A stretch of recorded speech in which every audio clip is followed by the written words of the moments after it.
Pagi Headline sekalian, senang sekali ya pada pagi hari ini, tanggal 9 Februari, hari Kamis seperti biasa. Satu hati hadir bersama-sama. Nah, berbicara bersama-sama, kali ini kita juga keroyokan nih bersama-sama. Ada narasumber kita yang selalu mendampingi saya dari Kak Nabila. Dia adalah mental health enthusiastic. Nah, berbicara tentang mental health, tentu kita semua perlu banget dibentuk dan dibangun tentang mental health-nya supaya terus menjadi pribadi yang ajak katanya begitu ya.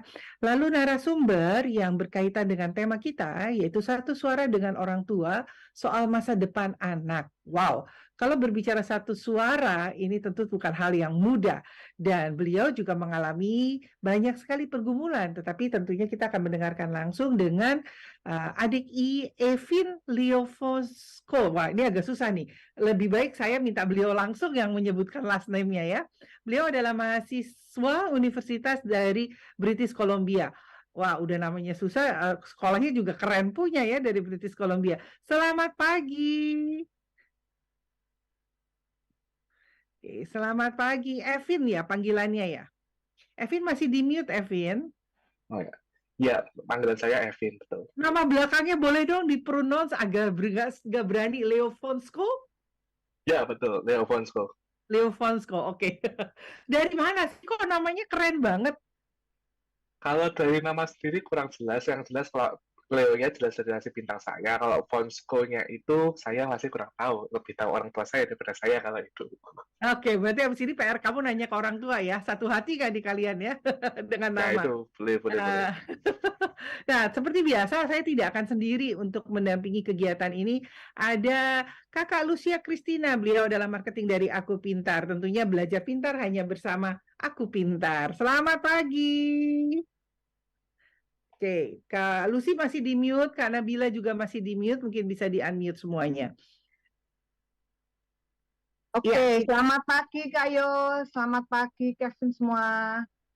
iya, Selamat pagi. selamat pagi. Oke, Selamat pagi Kak Lucia. temanya nih seru nih Kak Lucy, satu suara dengan orang tua soal masa depan anak. Ini kayaknya pergumulan semua orang nih. Bukan pergumulan orang tua doang, tapi pergumulan anak juga gitu ya. Iya benar, kita juga kadang-kadang itu konflik ya sama anak gitu ya, mengenai keinginan masing-masing gitu ya.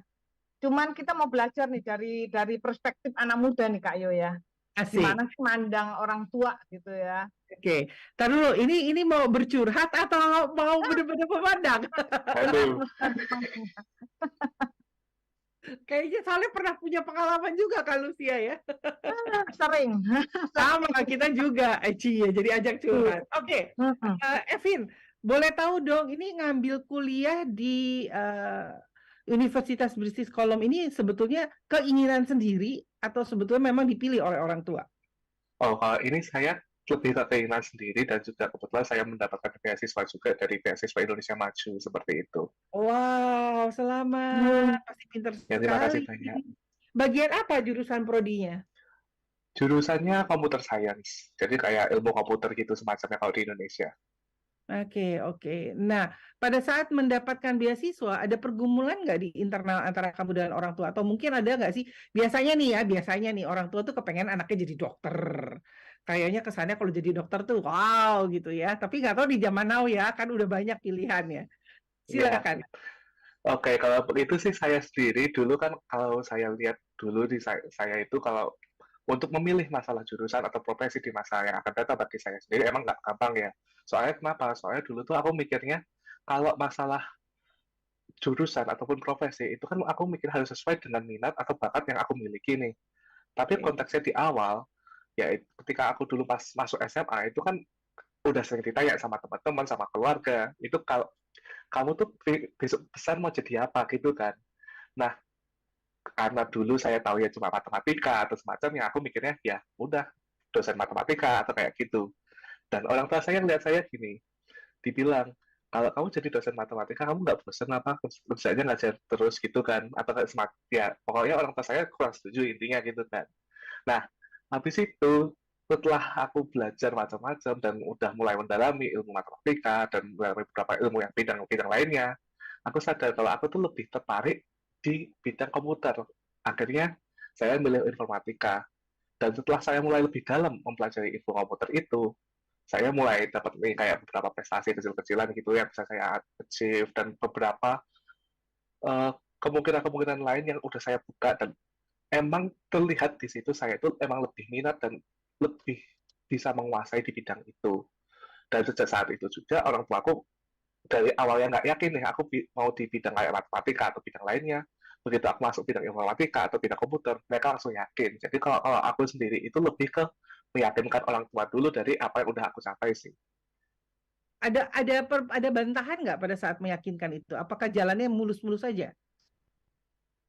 Ya, kalau orang tua saya sih ketika lihat saya pindah lagi, pasti ragu lagi dong. Soalnya kenapa? Karena aku udah pindah kayak sering banget gitu pindahnya dari bidang matematika, bidang kimia, bidang fisika, pindah-pindah aku seringnya.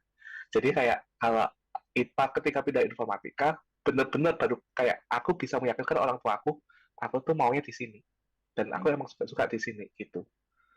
I see. Oke, kalau sih jadi ingat lagu ini gak sih? Susan, Susan sudah besar, mau jadi apa gitu kan ya? Benar-benar kita kadang-kadang orang tua juga ini ya ngikutin anak, kalau belum pasti itu ke kiri, ke kanan, kita itu supportnya juga kadang-kadang bingung ya, mau Iya, supportnya betul sekali. kemana gitu. Nah, waktu Evin tuh boleh tanya nggak apa Kak Yo nih sama Evin nih Silakan ya? dong, boleh Vin, dong. waktu itu pergumulan kamu itu dimulai waktu SMA atau setelah SMA tuh, Vin? Kalau Kalau boleh pergumulan tahu untuk waktu SMA kamu jurusan apa ya ngambilnya, Vin ya?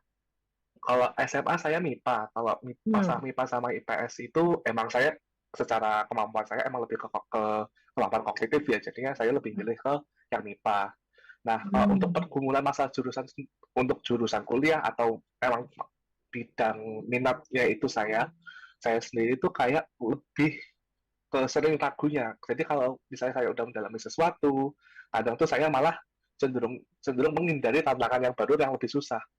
Tapi ketika saya udah mendapatkan sesuai yang saya inginkan, seperti informatika atau komputer, semakin dalam saya semakin suka. Dan pergumulannya di sini itu ketika saya sebelum mendapatkan bidang yang saya inginkan, yaitu komputer tadi. Jadi pas saya di matematika atau di bidang-bidang lainnya, itu saya merasa ketika saya belajar lebih dalam lagi, ketika saya mendapatkan masalah, di situ orang tua saya dan saya juga melihat kalau ini tuh emang saya tuh cenderung menghindar. Disitulah keraguan yang sering terjadi. Nah, waktu itu, Vin, waktu kamu yakin gitu ya, ini deh informatika, itu gimana kamu meyakinkan diri kamu emang benar pakai firasat atau pakai apa gitu, Vin, alatnya untuk mastiin gitu kamu? Kalau mastiin sendiri dari saya sendiri dari ketika saya belajar itu tadi, pengalaman mempelajari itu, apakah saya tetap tertarik atau ketika sudah menemukan tantangan saya malah pergi. Itu yang pertama. Yang kedua, saya bisa lihat juga ketika saya mempelajari itu dan saya menerapkannya di berbagai hal yang saya pakai, kayak misalnya kompetisi ataupun mungkin beberapa penelitian saya pakai itu, dan di situ saya bisa menghasilkan sesuatu yang menurut saya lebih bermanfaat dibandingkan ketika saya mempelajari yang lainnya. Dan di situ juga saya mendapatkan beberapa achievement atau penghargaan di situ, dan mendapatkan pengalaman baru tentunya. Dan dari pengalaman-pengalaman ini dan juga dari pencapaian ini, di situ saya bisa seperti membuat orang tua saya mantap, dan saya sendiri juga yakin kalau ini emang bidang yang saya inginkan. Seperti itu. Oh, wow, ya, keren. wow.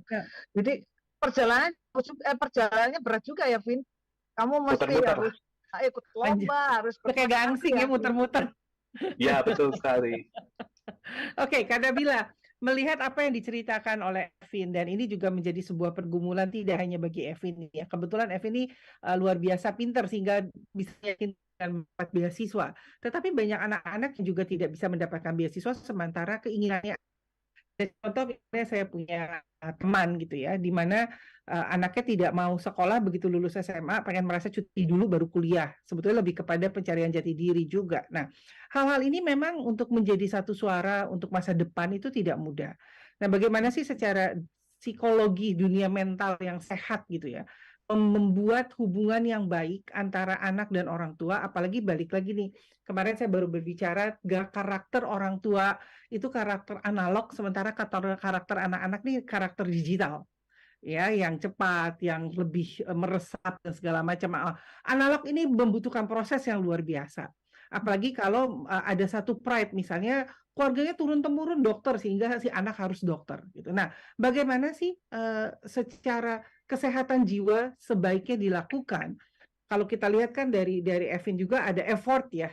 Terus orang tua juga mesti ada effort. Nah, posisi seperti apa sehingga effort ini bisa ketemu di tengah-tengah dan kedua-duanya sehat mental. Itu yang paling penting. Oke. Sebetulnya kuliah, untuk menentukan kuliah itu kan di sekitaran umur 18 tahun ya. Sedangkan di usia 18 sampai 24 tahun, sebetulnya betul yang katanya Kayo tadi, anak-anak itu atau para remaja ini sedang mencari jati diri gitu. Mereka kan lagi masa transisi ya. Jadi mereka mengalami banyak perubahan secara fisiologis, secara biologis, dan juga secara psikologis gitu. Jadi mereka berusaha untuk menjadi independen atas diri mereka, tapi di sisi lain mereka juga belum sepenuhnya bisa independen.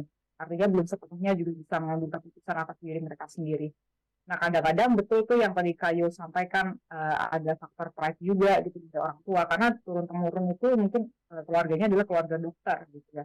Atau dari dulu yang familiar itu adalah gimana jadi dokter, jadi insinyur gitu, dan bahkan bidang-bidang yang sangat dipasarkan itu ya bidang insinyur dan bidang kedokteran ini gitu. Nah, jadi dua sisi sebetulnya, dari sisi anak dan dari sisi orang tua perlu sama-sama mengerti gitu, bahwa si anak juga perlu menyadari bahwa mereka masih dalam masa transisi. Mereka tetap butuh guidance dari orang tuanya gitu, bahwa orang tua kan udah hidup lebih lama, mereka setidaknya bisa memberikan prinsip-prinsip bagaimana menentukan masa depan mereka. Tapi dari orang tua juga perlu menyadari bahwa perlu memahami, menyadari bahwa anaknya juga ada di masa transisi nih gitu. Jadi mereka perlu memberikan guidance gitu, tapi tidak menentukan masa depan mereka. Tetap memahami bahwa konteks di usia mereka waktu mereka remaja dengan usia dengan masa di usia anak mereka itu pasti berbeda. Contohnya yang kayak tadi Kayo bilang, mungkin orang zaman dulu itu taunya kan kedokteran gitu ya, atau yang saya tahu tuh insinyur gitu. Tapi di masa sekarang ini digitalisasi kan udah mulai masuk ya, dan bahkan itu cepat sekali perkembangannya. Jadi masanya itu atau konteksnya itu pasti berbeda. Nah, gimana supaya sama-sama sehat? Ya perlu sama-sama mengerti posisinya masing-masing. Si anak perlu mengerti bahwa mereka tetap butuh guidance karena mereka juga di masa transisi. Tapi orang tua juga perlu mengerti karena anaknya di masa transisi mungkin akan terjadi ada sedikit kendala, kayak misalnya tadi ada yang mau cuti sekolah dulu, itu sebetulnya nggak apa-apa gitu, karena kan tergantung dari kebutuhan anaknya. Dan di sisi lain konteks di masanya mereka ketika mereka remaja untuk menentukan perkuliahan atau masa depannya dengan anaknya yang sekarang itu berbeda. Oke, gimana tuh? Ini juga ada curhatnya dari Kak Lucy nih. Sekarang Kak Lucia, silakan. Iya, dulu waktu anak saya itu sebenarnya memang kita orang tua itu ya kadang-kadang kenapa aku dari sisi orang tua, aku mau dari sisi anak. Nah, ngelihat anak-anak kadang-kadang kan kalau cuman dia mampunya satu gitu ya kan enak tuh ngelihatnya. Oh, bisa nih, misalnya dia jago banget matematika. Kita kan ngelihatnya kan enak kan. Oh, pasti ini yang jurusan. Masalahnya pengalaman dengan anakku yang pertama ini, aku lihat bisa menggambar, bisa mengarang. Nah, itu kadang-kadang itu kita itu sebagai orang tua, apalagi dia maunya menulis. Kuliah di Indonesia itu menulis itu kan nggak ada yang khusus ya, spesifik banget menulis. Waktu itu gumulan banget ya, nyariin daftar gitu sampai saya itu kemudian berkorban ya, uang pendaftaran angus gitu ya. Gara-gara setelah ngelihat silabusnya itu ternyata menulis itu cuma dapat jatah cuma 1 semester, padahal anaknya itu mau menulis gitu kan. Aduh, saya jadi pusing juga ya mikirin, nyariin gitu ya. Kita jadi orang tua jadi ikutan bingung ya, Kak Yo ya. Jadi bingung ini nggak mau salah jurusan, tapi nggak ada jurusan di Indonesia. Nah, itu pergumulan tuh begitu tuh. Kak Yohana. Iya, iya. Dan ini juga tentu menjadi, ini bagusnya gini ya, tidak semua juga orang anaknya yang pintar bisa mendapat beasiswa ke luar negeri, atau semua orang tua yang mampu menyekolahkan sesuai dengan apa yang anaknya harapkan, atau yang kita lihat. Kalau tadi kan kayak Kak Lucy nih lihat, oh dia spesifik ini cari menulis emang nggak akan ada di Indonesia gitu ya, sehingga memang harus keluar. Tetapi tidak semua seperti ini. Nah, gimana sih Kak Nabila bagi kita nih yang misalnya punya mimpi, tapi kita harus downgrade gitu loh dari mimpi kita, padahal itu tetap buat masa depan gitu ya. Jadi tidak semua mimpi itu memang bisa dicapai, walaupun kita harus punya mimpi, nggak boleh nggak gitu. Karena dan untuk mendapatkan mimpi itu kita harus bangun. Karena kalau kita tidur, mimpinya juga nggak akan tercapai ya, tidurnya terus gitu. Jadi kita harus bangun untuk ngejar mimpi kita. Tapi pada akhirnya ada hal-hal tertentu, tidak hanya finansial, tidak hanya pendidikan atau akademik, ada hal-hal tertentu yang akhirnya memang harus turun downgrade. Nah, bagaimana sih menanggapi ini nih secara mental bagi si anak gitu ya, yang tadinya sudah semangat gitu, wah saya mau nulis nih, pokoknya terlihat gitu, orang tua ini udah satu frekuensi nih ya, orang tuanya nemuin, anaknya juga oke gitu, tetapi ada faktor-faktor X yang tidak bisa nyampe frekuensi tersebut sehingga mereka mesti downgrade. Nah, gimana nih secara kesehatan mental pada saat kita bisa accepted kalau kita harus downgrade dan itu merupakan masa depan yang bagus juga. Iya, mungkin sharing sedikit ya. Kebetulan Nabila ini juga sempat mau masuk kuliah di bidang yang lain. Jadi Nabila sempat sebelumnya kuliah itu di manajemen bisnis, tapi sebetulnya kepingin banget masuk kedokteran waktu itu. Tapi memang keterbatasan dari orang tua adalah secara finansial, itu yang pertama. Kedua, mereka memperhatikan keadaan mentalnya Nabila, apakah memungkinkan untuk sekolah segitu lama, lalu dengan praktek-praktek yang mungkin Nabila juga lumayan takut dengan darah gitu ya, lumayan ngeri juga ngelihat mayat gitu. Jadi mereka punya consideration itu, tapi di masa dulu Nabila masih mau kuliah, itu kan masa-masa remaja ya, masa-masa di mana kita merasa kita bisa, kita on the stage. Jadi waktu itu si anak juga merasa nggak ada yang kurang gitu untuk sampai untuk kuliah ke sana gitu. Tapi justru kurangnya adalah si anak ini melihatnya resource-nya orang tua yang kurang. Itu secara finansial, consideration yang menurut si anak itu juga kurang masuk akal. Nah, mungkin ini juga kejadian di anak-anak yang lain, tapi tidak untuk kemungkinan ada yang tidak serupa juga gitu kasusnya. Nah, dalam konteks bagaimana kalau misalnya ada resource yang kurang selaras gitu ya antara orang tua dengan anak, itu sebetulnya bisa dikomunikasikan gitu. Dan gimana si anak ini sarannya adalah yang pertama mengerti bahwa orang tua itu juga manusia, bukan yang memiliki segalanya, bukan yang bisa memfasilitasi segalanya. Apalagi kita di usia remaja pinginnya nyoba ini itu, eksplorasi ini itu, walaupun ke depannya mungkin itu bukan bidang yang bakal betul-betul kita tekuni gitu. Nah, ketika kita sudah komunikasi dengan orang tua dan kita mengerti gitu ya sudut pandang mereka bahwa ada keterbatasan, ada consideration gitu. Ini dan itu gitu. Mungkin sebagai anak juga bisa melihat aspirasinya yang lain gitu, yang bisa diakomodasi oleh orang tua. Dan gimana nambal gitu ya, istilahnya nambal aspirasi dirinya yang mungkin belum bisa dipenuhi secara misalnya pendidikan formal atau pendidikan yang sifatnya atau mungkin resource lain yang dibutuhkan dan itu lebih banyak gitu. Jadi dicari substitusinya, dicari tambalnya gitu. Dan kemudian mengambillah langkah yang kalau itu saya dalam hal ini kuliah gitu ya, yang bisa diakomodasi oleh orang tua. Oke. Ada istilah nambel loh kalau sih. Saya kira tambel gigi doang atau tambel ban bocor. Bukan baju doang ditambel ya. Oke, aku mau nanya nih sama Kak Nabila nih ya. Bisa mengganti gitu ya. Tapi kan ada anak itu, aku punya temen tuh anak itu nggak mau kekeh mau kedokteran, ngotot mau kedokteran, pokoknya harus kedokteran. Itu bela-belain sampai gapnya itu 2 tahun loh, 2 tahun. Jadi suruh ganti ganti jurusan nggak mau, pokoknya maunya kedokteran. Jadi akhirnya orang tuanya juga kepusingan gitu ya, ngikutin ini harus kedokteran. Itu kita sebagai orang tua nih ya. Kira-kira nih bahasa komunikasinya nih ke anak itu gimana ya supaya anak-anak itu mau menerima gitu masukan dari orang tua gitu. Sebenarnya ini kan di usia remaja ya berarti kalau untuk menentukan perkuliahan. Jadi sebetulnya pola komunikasi yang terjadi di usia remaja sampai usia dewasa itu adalah pasti cerminan dari komunikasi di usia dia yang sebelumnya gitu. Hmm. Nah, harapannya memang orang tua menyadari bahwa sedini mungkin itu diajak komunikasi, diajak diskusi, walaupun jadi anak kecil pun itu sebetulnya mengerti. Mereka diajak diskusi, mereka diajak negosiasi, mereka dibangun kemandiriannya untuk berpikir, untuk menentukan keputusan, walaupun mereka betul-betul tidak secara mandiri bisa mengambil keputusan. Nah, sebetulnya pola komunikasi ini akan menjadi modeling juga untuk di pola komunikasi usia remaja sampai usia dewasa. Nah, tapi bagi orang tua itu perlu mengerti juga bahwa di usia remaja itu memang begitu. Mereka merasa bahwa mereka itu bisa, mereka merasa bahwa mereka itu artisnya di dunianya mereka sendiri, mereka on the stage gitu. Jadi memang sangat radikal gitu apa yang mereka lakukan, apa yang mereka pikirkan. Jadi ekstrim kutub utara atau ekstrim kutub selatan gitu. Ini mereka merasa bisa, mereka merasa mampu, mereka harus masuk situ, ngotot banget gitu.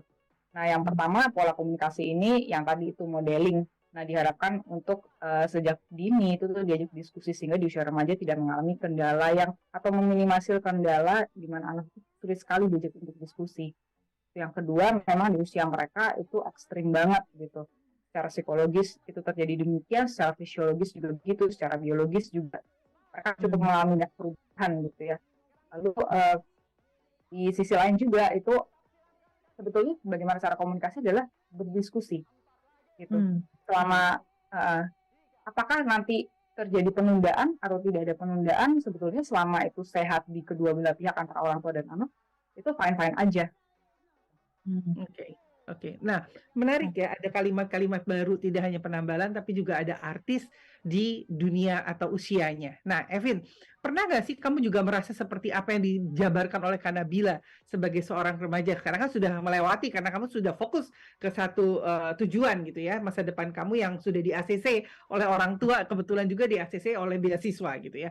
Pernah nggak sih kamu juga merasa seperti itu? Ada keegoan remaja, atau kalau lagu dangdutnya darah mudanya Rhoma Irama gitu ya, darah muda gitu kan, darahnya masa remaja gitu ya. Nah, apakah juga itu terjadi dalam pergejolakan Evin sendiri, dan sekarang Evin melihat kalau flashback kayak melihat iya ya dulu kok kayaknya mungkin gitu ya, sama seperti yang Kak Nabila sampaikan. Pernah nggak sih seperti ini? Kalau saya sendiri untuk masalah pergejolakan di berbagai macam bidang atau keraguan bagi saya sendiri itu sering terjadi, di mana ketika terjadi misalnya ada kesalahan atau kegagalan yang udah aku alami, atau mungkin dulu ketika aku misalnya bikin sesuatu gagal, atau misalnya ada juga kayak kalah lomba gitulah gampangannya ya, misal kayak gitu, itu sering kali kayak merasa kecewa atau ragu terhadap diri sendiri, padahal mengharapkannya tentu aja dengan harapan dan juga dengan rasa percaya diri yang berlebihan, itu merasa bahwa aku yakin masih bisa menang. Tetapi pada faktanya kita benernya nggak tahu kan itu sebenarnya seperti apa bakalan, atau terjadinya akan seperti apa, apakah kita beneran menang atau enggak. Tapi di sisi lain, dengan ekspektasi yang setinggi tadi itu, saya melihat akhirnya saya mendapatkan kecewa yang sangat berat di situ. Dan selanjutnya yang biasanya terjadi adalah ketika itu saya kan cenderung kayak wah aku nggak mau ikut lagi gitulah ya, atau mungkin aku bakal ngelakuin yang lain, misalnya kayak nyoba lagi atau mungkin berusaha lagi, tapi tetap ya kekecewaan tadi tetap ada gitu biasanya kalau di aku. Vin, aku mau tanya nih Vin, waktu deal-dealan sama ortu nih, itu tuh runcing nggak sih ininya Kevin waktu deal? Mama pokoknya aku mau yang ini, terus orang tua ada nggak maksudnya masukan sehingga terjadi konflik nggak sih Vin waktu itu? Oke, kalau itu masalah bidang-bidang ya, ketika aku awal milih bidang aja, aku milih bidangnya, sebuah fakta, aku milih bidangnya itu dari bidang yang bagian IPS sampai yang IPA, aku list semua, itu banyak banget. Jadi kayak di list itu bisa kayak ada 10 atau lebih sendiri, itu awalnya aku ngelis sebanyak itu. Yang dimana setelah orang tua perhatiin lagi, dan aku juga ikut bilang juga ke mereka, ini listku sebanyak ini, yang aku pingin gitu kan, aku pingin tapi bukan yang mungkin aku mau dan aku minati gitu kan.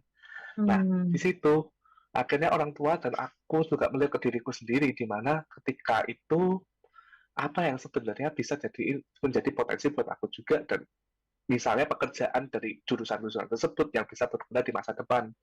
Jadi Hmm. disitulah di mana ada negosiasi bagi saya dan orang tua saya, dan untuk memilih bidang-bidangnya seperti itu. Nah, Oke. Kayo, kalau Yuk. Evin kan enak nih ya. Dia dealnya oke, saya ikut lomba nih, menang gitu kan. Nah, ini yang sering kejadian itu adalah anak-anak itu mungkin kemampuannya itu nggak jenis-jenis banget lah, Kayo kan gimana ya. Tapi Ya. dia kepingin gitu, dan dia yakin gitu ya jurusannya itu ya. Nah, ini terjadi sama anakku gitu Kak Yu. Jadi aku gini, gimana cara ngukurnya kan? Saya nggak bisa nantangin kayak si Evin ya.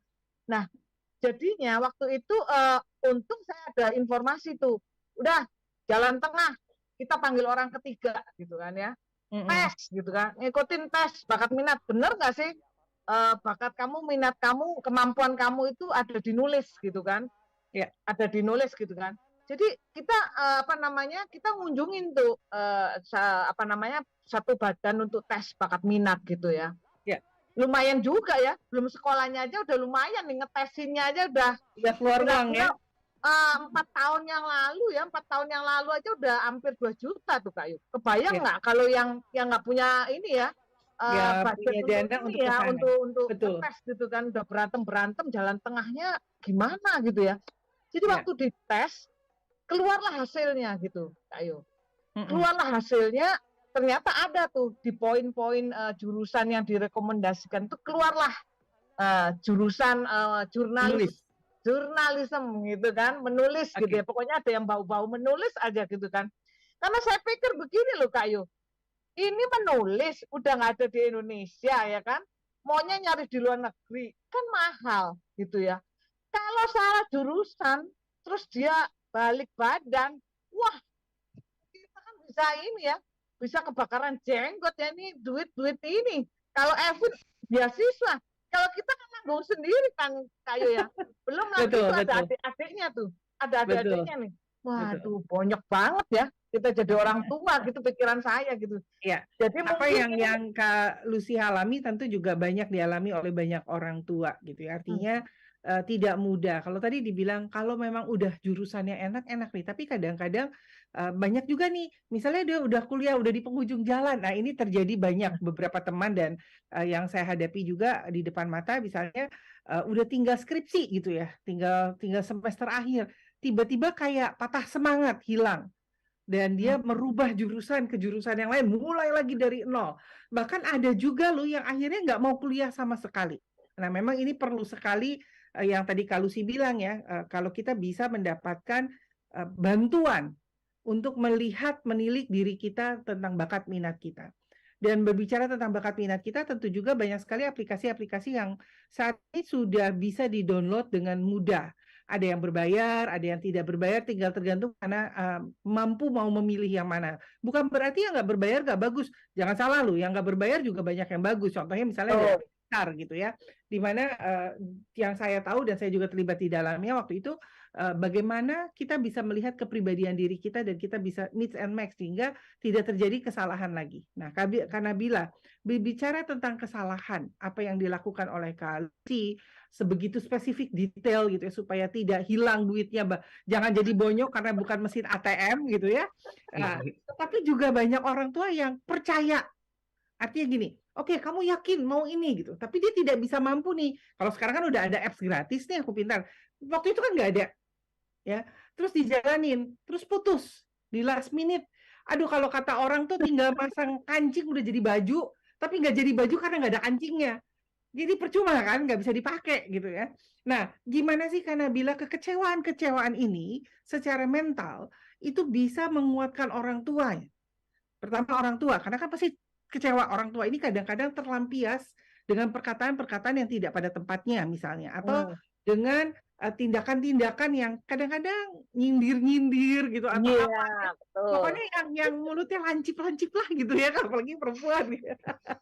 Dan juga sebetulnya ada kekecewaan yang terdalam yang dihadapi anak-anak, yang seringkali orang tua tidak melihat itu.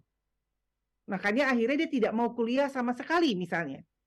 Nah, ini gimana sih Kak Nabila secara mental health-nya kita dibentuk melihat kekecewaan-kekecewaan itu menjadi hal yang positif dan bisa bangkit Itu yang paling penting, karena kegagalan itu kan sebetulnya awal kesuksesan, katanya. Katanya loh. Karena kan setiap orang harus mengaplikasikannya dulu nih, benar apa enggak. Kalau nanti saya bilang kegagalan pasti adalah kesuksesan, nanti saya diklaim kok gue gagal terus kagak sukses gitu. Padahal ada banyak cara yang salah dilakukan dan berulang kali. Gimana nih Kak Nabila? Ini makin seru nih kayaknya, makin panas. Iya, tadi Nabila sempat ini sih nyatat beberapa hal yang Nabila highlight juga, terutama tentang minat bakat ya. Itu betul banget, minat dan bakat itu kadang tidak selaras gitu. Minat itu dibangun dari gimana dia dibesarkan waktu kecil. Jadi gimana dia diperkenalkan oleh terutama hal-hal yang sifatnya sensori gitu ya. Itu membangun minatnya. Lalu bagaimana interaksinya dengan dunia sosial. Misalnya kayak contoh ada beberapa bidang itu yang terlalu diglorifikasi gitu dibandingkan dengan bidang yang lain, atau lebih sering dibanding-bandingkan bidang yang ini mungkin lebih bagus daripada yang lain, prospeknya lebih jelas gitu ya. Jadi ini membentuk minat gitu. Tapi bakat itu sifatnya dari dalam diri. Tapi apakah melulu kita bisa bergantung dengan bakat? Tidak juga. Bakat yang tidak dikembangkan, tidak di-acknowledge, itu juga nggak akan jadi apa-apa gitu. Dan ada juga yang namanya usaha anaknya, gimana anaknya berusaha mencapai apa yang menjadi minatnya gitu. Jadi betul yang tadi dikatakan oleh Kak Lucia ya, tadi Kak Lucia sempat nyinggung tentang minat bakat, ya kadang-kadang itu nggak selaras gitu. Jadi tapi di masa usia itu kekeh banget gitu, seolah-olah minat itu adalah bahan bakar gitu ya untuk menerjang masa depan gitu. Tapi ya itulah usia segitu gitu. Mungkin yang tadi kan sempat juga Kak Ayu sempat menyinggung tentang kekecewaan ya. Kekecewaan itu sebetulnya dimulai juga dari gimana waktu di masa tumbuh kembang anak, terutama bagaimana relasi orang tua dengan dirinya sendiri, itu menormalisasi bahwa kecewa adalah nggak apa-apa. Kecewa diri sendiri, kecewa terhadap orang tua, kecewa terhadap keadaan, itu nggak apa-apa. Jadi bukan sesuatu yang melulu perlu diatasi, bukan buru-buru mencari solusi, ya hanya perlu diterima aja. Kecewa itu ya bagian dari perjalanan. Dan yang tadi sempat Kak Lucia sampaikan, gimana nih, atau Kak Yus juga sempat sampaikan, gimana nih kalau di awal udah jalan nih, tapi tinggal pasang kancingnya aja udah jadi baju, tapi anaknya nggak mau pasang kancing gitu, atau kayak misalnya ibarat tinggal skripsi aja kok gitu, tapi motivasi di tengah jalan mungkin menurun. Jadi motivasi ketika starting kuliahnya gitu dengan mempertahankan itu sampai akhir itu memang berbeda. Pasti ada banyak hal yang terjadi di tengah-tengah gitu, atau di perjalanan ketika perkuliahan sampai dia akhirnya dimotivasi atau motivasinya itu menurun. Dan di usia lulus kuliah itu kan kalau nggak salah 22 tahun ya gitu. Usia sampai 22 tahun itu memang usia yang krusial. Even ketika kita berhasil gitu ya, atau sebagai anak gitu ya, berhasil selesai kuliahnya, mengerjakan berbagai hal di industri yang sesuai dengan perkuliahannya, berarti di usia 29 tahun, terutama untuk wanita di usia 30 tahun, itu tidak mengalami krisis kemudian mempertanyakan apa yang dia kerjakan. Gitu. Contohnya salah satunya Nabila juga mengalami hal seperti itu di usia 27 tahun lebih, atau yang biasanya orang alami di usia 29 tahun itu mulai mengalami kebingungan lagi gitu. Kenapa saya melakukan ini?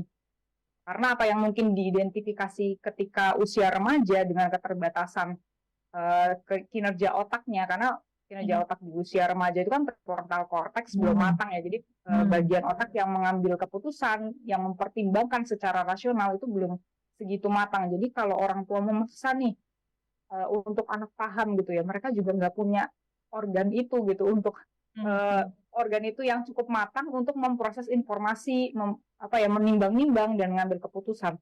Jadi tidak serta-merta ketika kita berhasil menyelesaikan sebagai anak ya, berhasil menyelesaikan perkuliahan, bekerja di industri itu, lalu kemudian tidak pernah mengalami krisis. Makanya ada istilah life itu begins at 40.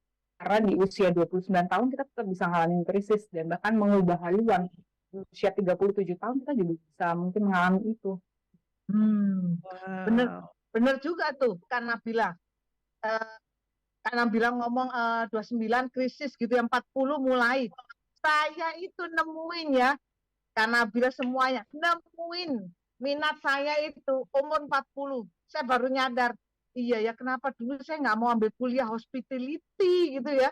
Kenapa saya ngambil manajemen informatika, saya sampai babak belur nyalatin kuliah. Tapi kan angkatan saya dulu kan selesai, suka nggak suka selesai gitu kan. Kalau orang tua kan gitu. Kalau sekarang kan nggak bisa anak-anak sekarang. Suka nggak suka, salah benar, selesai nggak bisa tuh. Anaknya mogok tuh. Benar nggak sih Kak Yu? Ya, Ngalamin gitu betul. nggak sih? Betul sekali, betul. Nah, memang ini menarik ya, berbicara tentang persimpangan. Ini Nah, sedikit cerita intermezzo. Waktu kecil ini kita kalau anak-anak kan biasanya dari kecil ditanya ya, cita mau jadi apa? Dan mereka melihat dari lingkungan dan cermin tergantung dari orang tuanya atau dari cerita-cerita apa yang dia lihat. Saya setuju apa yang Kak Nabila bilang tadi tentang sensor. Mata adalah salah satu proses sensor yang paling apa ya, tangan tuh di nomor 1, meraba itu sensor awal, tapi juga pada akhirnya merupakan proses dari sebuah sensor.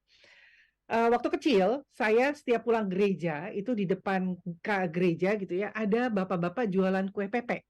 Tahu kue pepe nggak, Evin?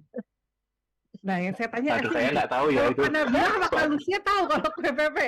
Evin saya tahu kue pepe nggak, Evin? Pak, baru dengar kayaknya itu malah. Nah, kue pepe itu saya nggak tahu nama bercandaannya itu namanya kue tete. Nama bercandaannya.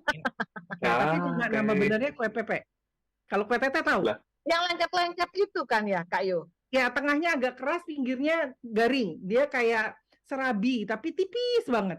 Dan rasanya kayak pandan. Enak sekali. Ya. Oh iya, iya. Nah, Pernah jadi lihat, kalau pernah pulang lihat, gereja, itu anak-anak kecil nyerbu si bapak untuk beli kue pepe. Gitu. Nah, suatu hari ada seorang tua nanya ke anak saya yang nomor 1 nih. Dia tanya gitu, mau jadi apa nanti besarnya gitu. Dengan lantang dia jawab apa coba? Saya mau jadi tukang kue pepe. Nah, mungkin kalau orang tuanya yang kaget gitu ya, ini akan dimarahin anaknya atau akan menjadi merasa malu gitu ya. Tapi I'm glad waktu itu saya merasa, wah, anak saya tuh melihat kue pepe itu suatu pekerjaan yang mulia, disenangi anak-anak gitu, ada sukacita di situ, bahkan dia kepingin sekali bisa membuat orang happy gitu. Itu asumsi saya dari awal. Sehingga saya tidak pernah meremehkan apapun jenis pekerjaannya. Nah, ini kadang-kadang, Kak Nabila, sering sekali terjadi sama orang tua. Ya, ada celotehan-celotehan yang sederhana yang anak-anak ingin sampaikan tidak hanya di masa kecil, bahkan di remaja sekalipun. Contoh misalnya, aku pengen jadi artis, aku pengen jadi penyanyi karena banyak kompetisi-kompetisi. Tetapi itu merupakan kalau panah tuh kayak nusuk gitu ya, ngajep ke perasaannya dia, yang melabelkan pekerjaan tertentu itu tidak baik. Ya, ini sering sekali nih terjadi ya. Padahal balik lagi, semua pekerjaan itu mulia. Karena dikerjakan dengan pekerjaan dengan sesuai dengan hati, selama dia tidak merusak lingkungan, tidak merusak dirinya dan sekitarnya, ya, baik itu environment-nya atau orang-orang yang ada di sekitarnya, masih berada di ranah-ranah yang benar pada panduannya sesuai agama dan kenegaraan. Oke? Nah, tapi kan seringkali nih orang tua mengecilkan. Ya, ini banyak nih, tanpa sadar loh. Apa sih mau jadi seniman? Mau makan apa nanti kamu anaknya gitu. Contoh nih, ini labeling yang banyak banget terjadi. Tapi kita lihat sekarang banyak banget orang-orang yang pengen banget jadi seniman karena hidupnya wow.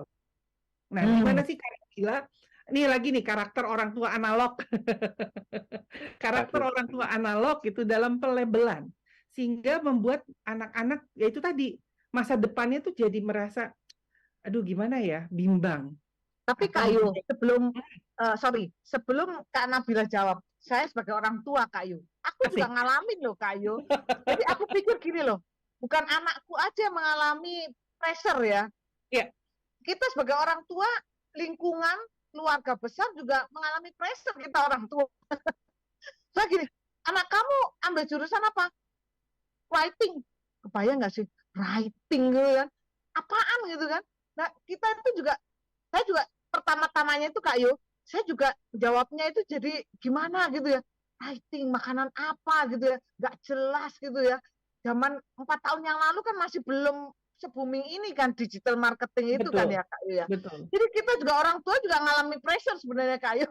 Mungkin Evin harus tahu orang tua juga ngalamin Iya, pressure paham. loh. Kalau anak-anak itu milih jurusan yang out the box gitu ya, nggak kekinian Iya, gitu betul. dan mungkin makanya orang tua kadang-kadang itu suka maksa gitu karena juga orang tua ngalami pressure seperti itu sih sebenarnya, Vin. Nah, Kak Benar Nabila, nggak sih Kak Nabila? gimana nih pendapat Kak Nabila tentang mental health sesuai yang ada 2 kasus di sini artinya ya, dari Kak Lucy maupun dari saya. Silakan Kak. Setiap keluarga atau setiap masyarakat gitu ya, itu kan sebetulnya punya standar sendiri ya tentang bagaimana sih adulting gitu. Ada masyarakat yang kalau di usia dewasa seharusnya kamu udah mandiri nih secara finansial, udah bisa ngasih makan diri sendiri, udah bisa bla bla bla bla bla. Ada juga kalau misalnya udah menikah seharusnya udah begini begini begini. Nah, setiap masyarakat itu punya latar belakang dan standar mereka sendiri. Nah, mungkin yang perlu kita mungkin sebagai anak ya, kalau saya mikir gimana sih caranya supaya orang tua tidak merasa keberatan gitu ya dengan pilihannya kita, itu mungkin salah satu adalah dengan orang tua perlu mengkomunikasikan apa sih yang anak butuhkan untuk mereka tuh jadi manusia dewasa. Contohnya perlu mandiri nih secara finansial gitu. Jadi tidak melulu kita memikirkan minat aja, tapi juga tanggung jawab kita sebagai manusia dewasa.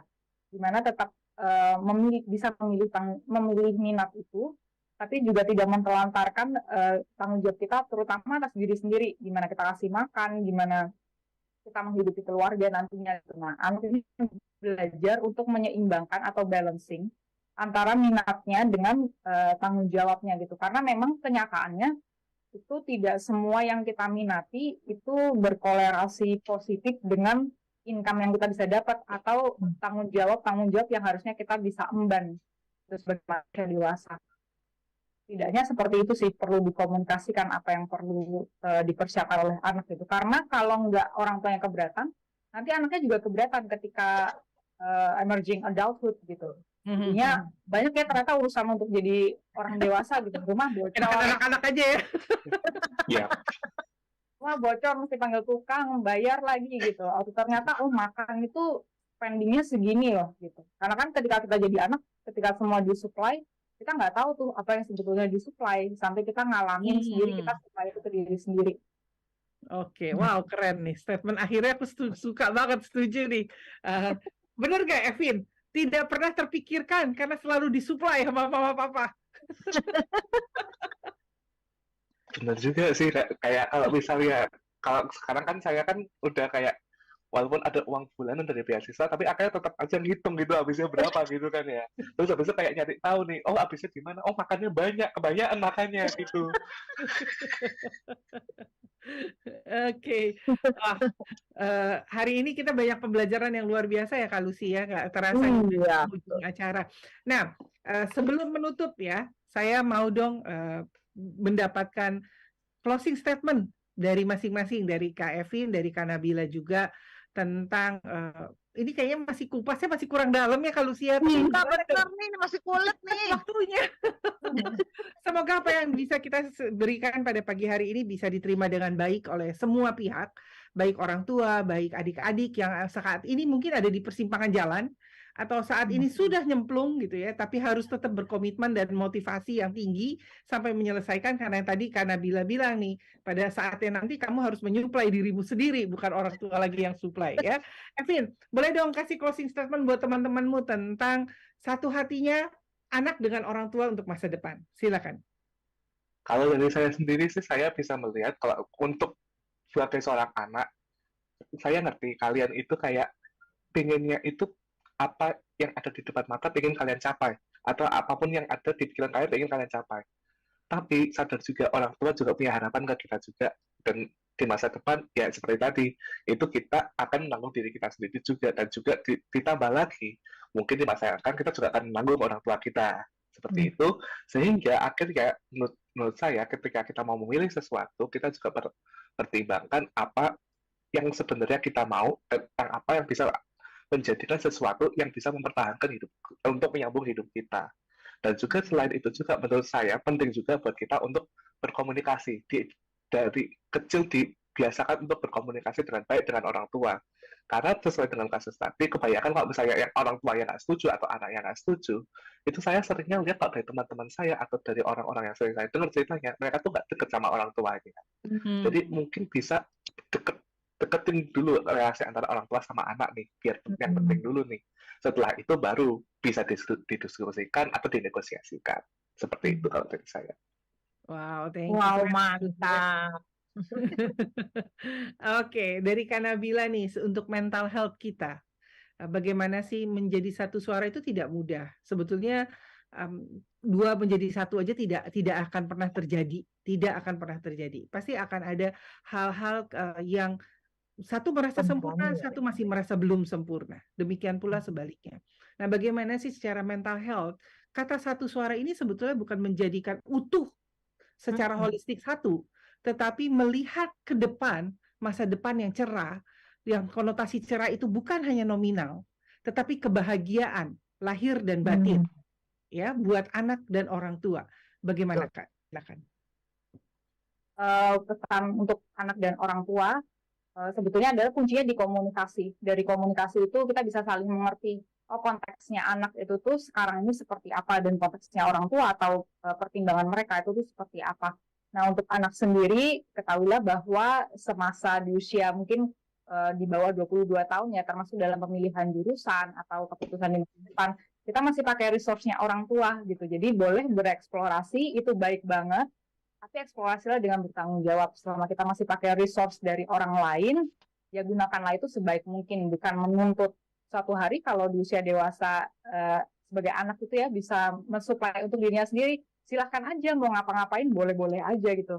Asalkan sekali lagi selama itu bertanggung jawab atas diri sendiri terutama ya. Bisa contohnya bisa supply untuk kebutuhan keseharian sendiri gitu, bukan minta-minta ke orang tua gitu. Lalu sebagai orang tua mungkin pesannya juga adalah kurangi melabeli. Karena konteks dulu kita sebagai anak remaja dengan anak yang sekarang sebagai anak remaja itu pasti berbeda gitu. Dan kalau misalnya ini kita nanya ke anak kecil, kamu jadi apa gitu, terus anak bilang saya mau jadi tukang tadi kue pepe gitu ya. Ya kurangilah melabeli, karena banyaklah mengerti bahwa kacamata anak usia segitu yang dia lihat adalah profesi-profesi yang ada di sekelilingnya dia gitu. Ya, mereka mungkin belum bisa kayak searching gitu ya, atau googling ada apa sih di luar negeri gitu, itu mungkin masih jauh gitu. Karena yang biasanya anak lihat tukang kue pepe itu ya di usia misalnya SD atau SMP gitu, belum terlalu banyak eksplorasi. Jadi kurangi labeli. Oke, keren sekali ya, Kak Lucy. Keren. Boleh dong, walaupun Kak Lucy sebagai host bersama saya pagi hari ini, boleh dong sedikit kasih saran kepada hotline sekalian kalau ada sebuah aplikasi yang bisa membantu dengan mudah dan sederhana. Silakan, Kak Lucy. Iya, daripada kita berantem ya, berargu dengan anak gitu, mendingan kita cari solusi. Nah, solusinya itu bisa lewat orang ketiga atau sebuah tools gitu untuk seperti aku pintar untuk mendeteksi ya minat bakat, semua kemampuannya di mana, sehingga ini mengurangi konflik antara orang tua dan anak sehingga tercapai tujuan anak sama orang tua, dan kemudian ini juga mengurangi kerugian di pihak orang tua nih. Biasanya orang tua kan rugi bandar gitu kan, mengurangi gitu kan. Terus kemudian anak-anak juga terakomodasi, misalnya kalau benar dia pinginnya itu kan dengan data dari tools ini, dengan orang ketiga ini bisa meyakinkan orang tua bahwa apa yang menjadi minat anak itu memang benar gitu, sesuai dengan bakatnya. Iya, terima kasih ya. Senang sekali pada pagi hari ini. Semoga apa yang kita bicarakan tentang satu suara dengan orang tua soal masa depan anak membuka sedikit atau banyaknya pencerahan buat kita semua. Semuanya. Tidak hanya orang tua atau anak saja, tetapi dari semua belah pihak. Dan ini tentu juga terjadi tidak hanya dalam masa depan dalam dunia pendidikan, tetapi juga masa depan dalam pekerjaan.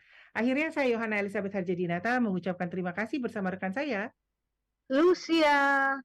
Ya, dan terima kasih untuk Evin, narasumber kita, dan Kak Nabila sebagai Mental Health Enthusiast. Sampai ketemu di Kamis mendatang di awal bulan Maret. Satu hati, hatinya kita semua hotline. Bye-bye. God bless. Terima kasih semuanya. God bless. Evelyn, sukses terus.